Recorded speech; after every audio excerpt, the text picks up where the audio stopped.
as we get closer and closer to training camp, I wanted to come up here and talk about the positions, or players rather, that I think we should keep our eyes on during Giants training camp. What is up, YouTube? It is your boy Jay Dimes, and we're back at it with another New York Giants video, back at it with another New York Giants banger. And before we get to this one, if you're not done so yet, make sure you leave a like, make sure you comment, and make sure you hit that subscribe button if you love Giants football. But yes, what are those positions or players that we need to keep our eyes glued onto the screen during Giants training camp late this July? So I'm going to start off with the offensive line.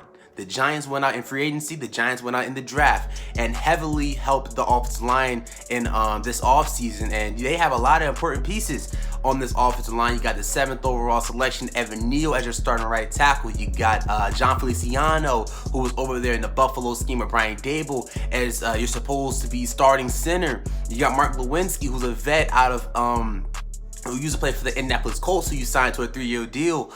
You got your left tackle in Andrew Thomas, who is an absolute stud, who was actually very good last year, who was a very important and vital piece to the offense in general for the New York Giants. And then you have a position where I think a lot of people are going to see a competition battle for that starting spot, and that would be at left guard.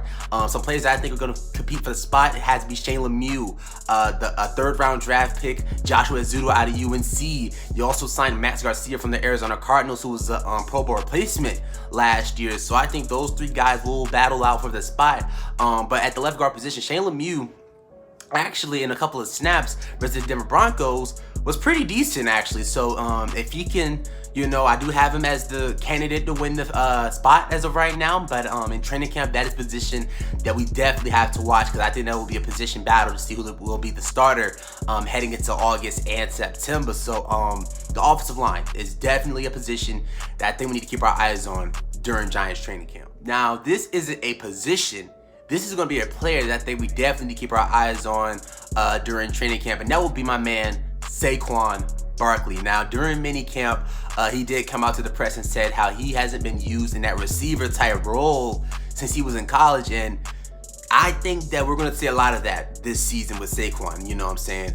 I feel like Saquon Barkley is, more motivated. I feel like he's, in his 2nd season off of that injury. I think he's going to be better. And I don't think that the Giants should limit him just to having a running back first type role. Brian Dable isn't known for running the football. He's known for being a pass first offense. And Saquon Barkley is a good receiver out of the backfield when given the chance. We saw what he did as a rookie. We see that in some spurts he can take these screen plays to the house. We've seen it before, and I think that if the Giants want to maximize Saquon Barkley this season, you can't just use him as a running back. I'm pretty sure the Giants will give Barkley some carries in some instances, but we gotta see how he does it in the receiving game. And I've seen it already in minicamp. You've seen Saquon Barkley had these routes out of the backfield already. So in training camp, I cannot wait to see how they use him in 11-on-11s in a receiver type role out of the backfield. I was watching the Bills-Chiefs divisional round game from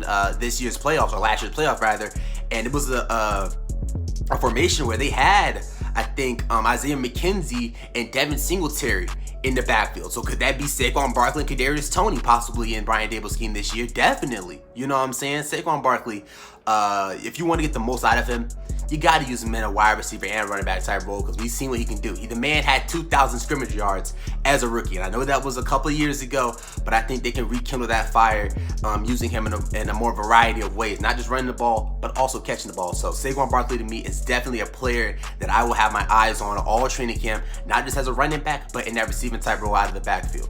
Now, another position group that I think we got to keep our eyes on is the cornerback spot.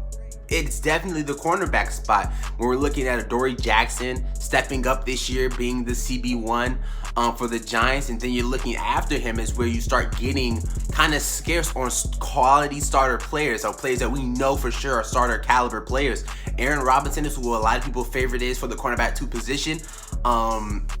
I think he is a pretty decent player. I really do, but I can't expect him to come up, be the CB2 day one, and play lights out. I would love for it to happen, but he didn't play a lot of games last year. He had good moments, and he had his bad moments. You know what I'm saying? The Philadelphia Eagles game is a game where a lot of people talk about with Aaron Robinson. He played very good. The game showed a lot of aggressiveness, physicality. That game, I love that game for Aaron Robinson. But then you had the Dolphins game where you saw him get burnt in some plays. So with Aaron Robinson, I do think he will be the CB2 when it's all said and done, when we're heading into the season. But training camp, we gotta watch how he performs. And then after those two guys is where it gets very, you know what I'm saying, unexperienced. Darnay Holmes has been here for a minute. I think he should be the favorite for the slot position. I really do. But then you got Cordell Flott, who I think will definitely be battling for that slot corner position. I definitely believe that will be a position battle for training camp for the Giants. And then you look after those two guys, you got the Jarren Williams, who moves from cornerback to safety. You got Rodarius Williams, and you got a few other guys. But if you had to look at a weakness of the Giants defense, I think it would definitely be the cornerback position for us. But I think it's going to be a battle for that slot position. I want to see how Aaron Robinson does as CB2. And I'm pretty confident in Dory Jackson being the CB1 for us. I really am. So I'm not really worried about cornerback 1 with the Dory Jackson, who I think was very underrated last year. Played a lot of good football for us last year in 2021. It's really after Dory Jackson where I think we need to keep our eyes on during training camp. Now, yes, there were certain players that I didn't name out that I will still have my eyes on, like a Kayvon Thibodeau or even a Wan'Dale Robinson, or a few of our draft picks from our recent draft class. But to end this video, one player that I think we're all going to have our eyes on is Daniel Jones. It's Daniel Jones. I want to see how he comes out starting in a new scheme again, what weapons he will have, how he looks with Saquon Barkley being back, a new offensive line blocking for him. If the offensive line is looking good, I think Daniel Jones should also be looking good. Now, could he come out slow? Easily he could come out slow. You're in a new scheme. You know what I'm saying? You gotta get the filling out process yet. He's not built a rapport with Kenny Galladay and Kadarius Toney because those guys have been in red jerseys. So I want to see how Daniel Jones comes out in training camp to start off the season, how he looks. I'm definitely going to be evaluating him in every video I make about the Giants training camp practices. We're going to have a portion of the video where we talk strictly about Daniel Jones and how he looked that day. But that's really it. If you enjoyed that video, leave a like, comment, hit the subscribe button. Those are just a few positions and players that I think we need to keep our eyes on during Giants training camp. But again, the season is almost here. It's getting closer and closer. Training camp is late this month, so we're getting closer and closer to some football. This is the last month without football until March of 2023. I can't wait. I'm excited. And if you are excited, hit that subscribe button and join the channel. Leave a like on the video and comment down below. But that's going to do it. If you enjoyed, leave a like, comment, hit the subscribe button. And until then, it's your boy J Dimes, and I am out. Go Giants. Peace.